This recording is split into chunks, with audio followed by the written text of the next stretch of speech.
Hey everybody, I'm Dan McClellan. I'm a scholar of the Bible and religion. The fit for this video is the turtles. Let's take a look at a video that is indirectly trying to call me out. Text explicitly says that God said that they would die the day they eat the fruit, not Satan. No wriggling out of this one.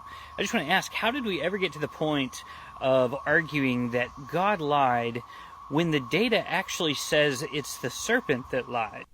All right, let's see it. So in Genesis 3, when God asks Adam, "Who told you that you were naked? Have you eaten of the tree which I commanded you not to eat?" The man said, "The woman whom you gave me to be with, she gave me the fruit of the tree, and I ate." Then the Lord God said to the woman, "What is this that you've done?" The woman said, "The serpent cheated me," or deceived me. The serpent is the one in the narrative that is explicitly said to have been doing the lying. So the narrative is doing absolutely no such thing whatsoever. The narrative is representing Eve as blaming the serpent for tricking her as a means of passing the buck. And what the serpent says is not even the direct opposite of what God said. So even if we do understand the serpent to be lying, that does not mean that God told the truth. Because what God told Adam is, on the day you eat of it, you will certainly die.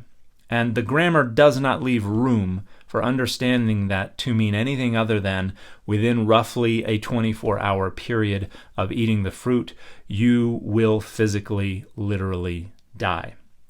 Now, when Eve tells the serpent what God said, it's different. Eve says that they were told, "You shall not eat of it or even touch it, or you will die." No temporal scope here. And the serpent's response does not add a temporal scope. You will not die.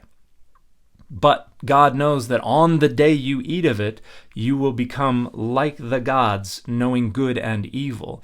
And that temporal scope is fulfilled precisely because the narrative says they ate it immediately.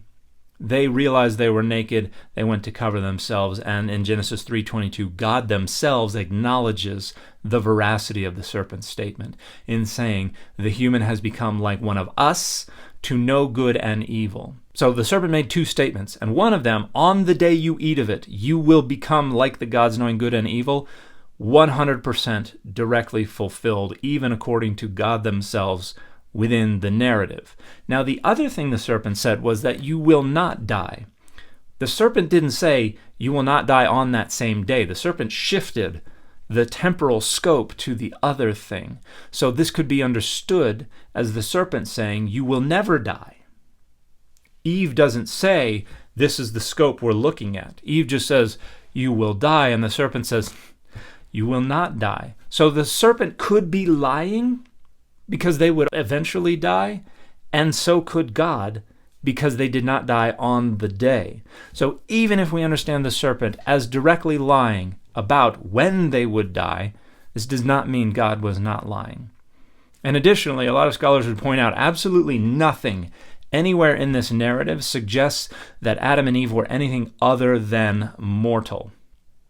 There is absolutely nothing in the narrative that says they were immortal at some point, and then because they were blocked from accessing the tree of life, they then became mortal. That's not supported by the narrative. Most scholars would say Adam and Eve, mortal the entire time. So that brings us to what's going on with Eve's statement. Eve has no reason to believe the serpent has lied. All she has seen is that they became like the gods knowing good and evil, and now God is mad at them. And so Eve is just trying to shift the blame, and she will say, the serpent tricked me. And that could be exaggeration. It could be accurate. She could be saying the serpent lied to me. None of that in any way, shape, or form whatsoever means that God didn't lie. In other words, how did we ever make this narrative about God doing the lying? We took the narrative seriously. Well, because it's about dogma, not data. This is utterly nonsensical. What dogma? There is no dogma anywhere in my worldview or any of the scholarly methodologies I bring to the Bible that in any way, shape, or form whatsoever demands I understand this passage to be representing God as not telling the truth.